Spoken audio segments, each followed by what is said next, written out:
Welcome back student. आज हम लोग इंग्लिश रीडर पढ़ेंगे। आज इंग्लिश रीडर का शेड्यूल है हम लोगों का। 1 वीक में 2 डेज इंग्लिश का शेड्यूल है, जिसमें एक दिन मंडे को और एक बीच में किसी दिन फ्राइडे को। तो स्टूडेंट जो मंडे को होता है उसमें हम लोग इंग्लिश रीडर पढ़ते हैं, और इंग्लिश रीडर का हम लोग प्रीवियस लेक्चर देखें तो हम पाएंगे कि हम लोगों ने इंग्लिश रीडर की जो छोटी सी टॉक कन्वर्सेशन दो लोगों के बीच, जो मदर और सन है, उनके बीच जो टॉक है, जो कन्वर्सेशन है, वो लेसन सेकंड में गिवन है। फिर उसको हम लोगों ने पढ़ लिया और उसके बाद एक्सरसाइजेस गिवन थे, उनको करना था। बट आप लोगों ने कोई रिप्लाई नहीं किया आंसर कंप्लीट करके। तो मैंने सोचा कि आज के लेक्चर में आप लोगों को एक्सरसाइज का आंसर करूं, जितना पॉसिबल हो सके हम सब मिल करके आंसर कंप्लीट करते हैं, और फिर जो रिमेनिंग आंसर होगा आप जब आंसर देने सीख पाएंगे तो आप नेक्स्ट कंटिन्यू आंसर करेंगे। और इस तरह से आज के लेक्चर के बाद आज आप लोग अपना टोटल एक्सरसाइज को कंप्लीट कर लेंगे, ताकि जब नेक्स्ट डे की शेड्यूल आए तो उस नेक्स्ट शेड्यूल में हम लोग अपना नेक्स्ट लेसन को कंटिन्यू करें। ठीक है students? Okay. Now student, lesson 2 का लेटेस्ट आंसर आपके बुक पे लिखा हुआ है यहाँ। उसके नीचे स्टूडेंट ए एक एक्सरसाइज है जिसमें लिखा है fill in the blank, choose word from the apple. यहाँ पर एक एप्पल बनी हुई है, ये आपके बुक में भी है, आप देख पा रहे होंगे। यहाँ पे एक एप्पल है, इसमें वर्ड दिए गए हैं और इस एक्सरसाइज में ब्लैंक पेज है। इस ब्लैंक पेज में इस एप्पल से सुटेबल वर्ड को पिक करना है और उसको फिल कर देना है इस ब्लैंक को। तो ये हम तब कर पाएंगे जब स्टोरी बहुत अच्छे से समझ में आई होगी, और यहाँ पर जो क्वेश्चन है उनको पढ़ के थोड़ी सी अपनी मेमोरी में अंडरस्टैंडिंग करेंगे तो बातें समझ में आएंगी। फराज नाम है लड़के का, एंड हिज और उसकी,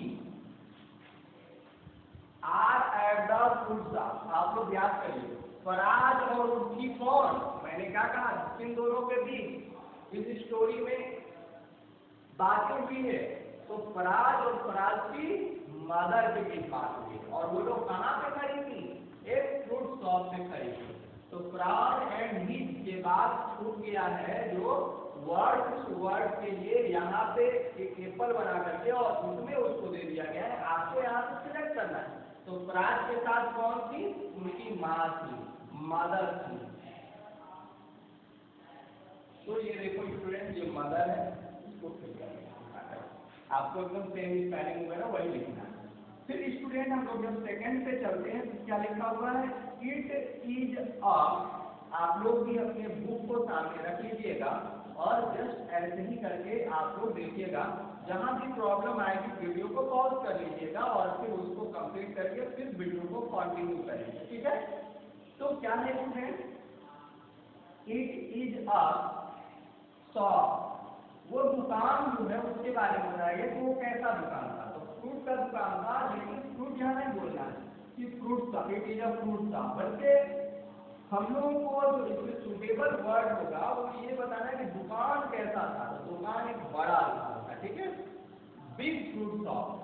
तो यहाँ पे हम लोग क्या लिखेंगे? It is a big, BIG, big shop. Big, big का मतलब क्या है? बिग का मतलब होता है बड़ा, ठीक है? फिर क्या है? It has many, it has many. उस दुकान पे बहुत सारे, इट किसके लिए यूज हुआ? दुकान को इंडिकेट कर रहा है ना। तो उस दुकान के पास बहुत सारा क्या चीज था? क्या चीज की दुकान था? आप सबको पता है क्या चीज का था? फ्रूट्स का था, तो उसके पास क्या बहुत सारा रहेगा, फ्रूट्स रहेंगे। तो स्टूडेंट इट हैज मेनी के बाद यहाँ की फिल कर देंगे, फ्रूट्स फिल कर देंगे, ठीक है। Next student four, the mangoes are, उसके मैंगो भी है, मैंगोज आर, मैंगोज कैसे होते हैं ये आपको बताना है, कलर बताना है। तो यहाँ मैंगोज का कलर सबसे फर्स्ट पेज 1 नंबर 8 के सबसे फर्स्ट वाला जो लाइन लिखी गई है उसी में बताया गया है द मैंगोज आर, उसका कलर बताना है येलो, कैसा था, पीला था, येलो इंग्लिश में बोलते हैं। Okay, next student the are yellow, ठीक है, द आर येलो। अब ये बताना है कि उसके अलावा और कौन येलो था, तो मैंगोज के अलावा जो वहां पे फ्रूट्स थे उसमें से बनाना भी येलो थे, तो यहाँ हम लोग क्या लिखेंगे, बनाना, द बनाना। बनाना आप लोग जानते होंगे ना किसको बोलते हैं, आजकल मार्केट में बहुत ज्यादा आ रहा है, लंबा लंबा साइज का होता है, आपको याद होगा, ये अब आपके दिमाग में बन रहा होगा, मैं इसका हिंदी नेम नहीं चालू कर रहा हूँ। इस टाइप से स्टूडेंट, ठीक है, जिसको आप क्या करेंगे हिंदी में, केला, ठीक है। तो अब आप बनाना इसको बोलेंगे, ठीक है, घर में भी यूज करिएगा, इसमें आप लोगों को इंग्लिश नेम भी आपसे हमेशा चालू पे रहेगा और आप इंग्लिश बोलना धीरे धीरे चालू कर लेंगे, ठीक है। तो द बनाना आर येलो। फिर 6 नंबर में द आर ग्रीन, उसमें से कौन ग्रीन था, तो ये बताना है कि ग्रेप्स जो होते हैं, ग्रेप्स का कलर आप लोगों ने देखा ना, ग्रीन, हरा होते हैं, तो the grapes are green. Next student the apple are, apple कैसा था, तो एप्पल का कलर देखा है, रेड होता है ना, तो एप्पल आर रेड, इसमें भी गिवन है आपके बुक में। इस तरह से ये आपका एक्सरसाइज का जो फर्स्ट होता है वो कंप्लीट हो जाता है fill in the blank. Student मैं आज एक और एक्सरसाइज कंप्लीट करूंगा, वो है आपका एक्सरसाइज नंबर 3 जो कंप्लीट द आंसर है, इसको मैं आज कंप्लीट करूंगा। इसके बाद जब आप ये सीख पाएंगे तो इसके आगे आप लोग कंटिन्यू कर लीजिएगा एक्सरसाइज को, फिर जो दिक्कत आएगी, प्रॉब्लम जो क्रिएट होगा, मैं आपका हेल्प करूंगा, आप लोगों को कोई परेशानी नहीं आएगी, बट आप लोग करिए। जब तक नहीं करेंगे, कोई भी प्रॉब्लम आता है समझने में, तो थोड़ा अपने फादर मदर का भी हेल्प ले लीजिएगा घर पे, और फिर आप करेंगे तो जो भी प्रॉब्लम आएगी हम लोग उसका सॉल्यूशन के लिए हमेशा तैयार रहते हैं आप लोगों का। कंप्लीट द आंसर,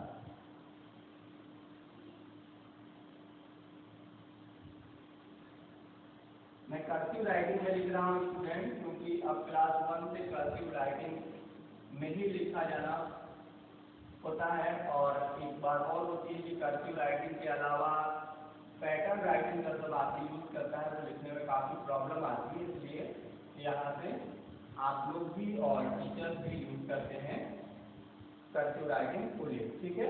इसीलिए आपको यूकेजी में प्रीवियस जो क्लास था उसमें आप लोगों को कंप्लीट रूप से कर्सिव राइटिंग का, ठीक है, सिखाया गया है कि आप लोग कर्सिव राइटिंग कितने अच्छे से कर पाइए और वर्ड्स को पहचानिए, लेटर जो वर्ड्स में इंक्लूड है उन लेटर्स को पहचानिए, कैसे वो एक दूसरे से ज्वाइन होते हैं। आइए स्टूडेंट कंप्लीट द आंसर में, ठीक है, आंसर वेयर इज प्राज, प्राज कहाँ है, वेयर इज प्राज, ठीक है स्टूडेंट। इसके बाद क्वेश्चन मार्क लग जाएगा क्योंकि क्वेश्चन पूछा गया है।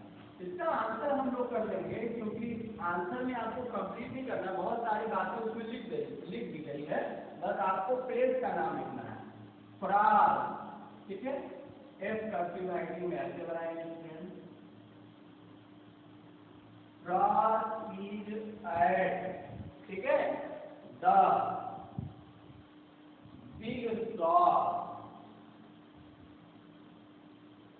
आप अगर देखेंगे बुक में तो ये लाइन भी आपको एग्जैक्टली मिल जाएगा, ठीक है। स्टूडेंट इसका जो क्वेश्चन नंबर सेकंड है, who is with Praj, who is with Praj, Praj के साथ कौन है, ठीक है। तो प्राज के साथ आपको पता होना चाहिए कौन है, उनकी मदर है, चीज लिखा हुआ है आपके बुक में। फिर आपके पास मदर का नेम यहाँ पर फिल करना है, mother, his mother is with Praj, Praj का प्राज नेम है, जब भी लिखेंगे प्राज का एफ ऐसा लिखेंगे, ठीक है। इसमें आज क्वेश्चन नंबर 3 देख लेते हैं, from whom do they buy the fruits,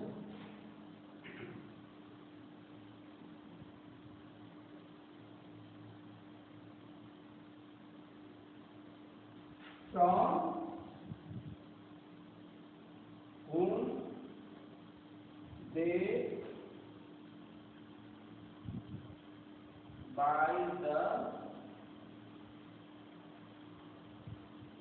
fruits, ठीक है स्टूडेंट। वो फ्रूट कहाँ से खरीद रहे थे ये बताना है। फ्रॉम नहीं बल्कि सेंटेंस के लिए एग्जैक्टली मीनिंग नहीं निकल रहा था, फॉर हूम लिखिए, फॉर किनके लिए, दे बाय द फ्रूट, वो किनके लिए फ्रूट खरीद रहे थे ना। तो आपको पता है किनके लिए, अपने ग्रैंड मदर की बर्थडे सेलिब्रेट करना था, उस बर्थडे में वो लोग गिफ्ट करना चाहते थे फ्रूट, ठीक है। दे बाय द फ्रूट यहाँ से लिखेंगे, ठीक है, आपके बुक में भी लिखा हुआ है, दे बाय द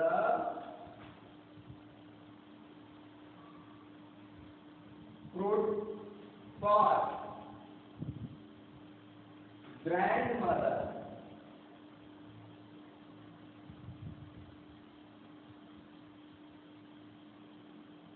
ठीक है, okay.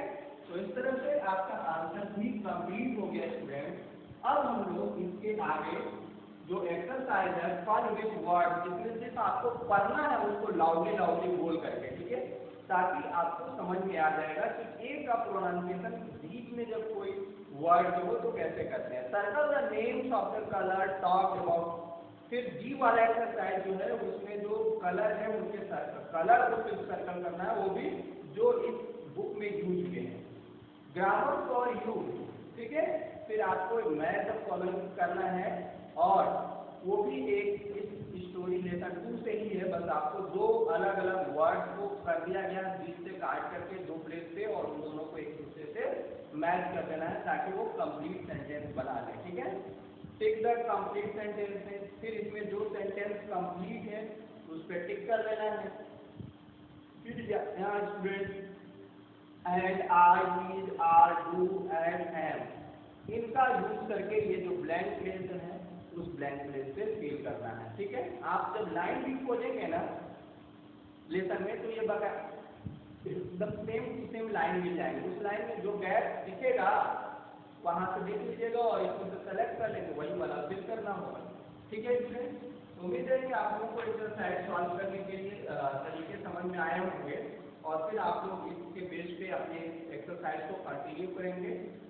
Okay students, right now thanks.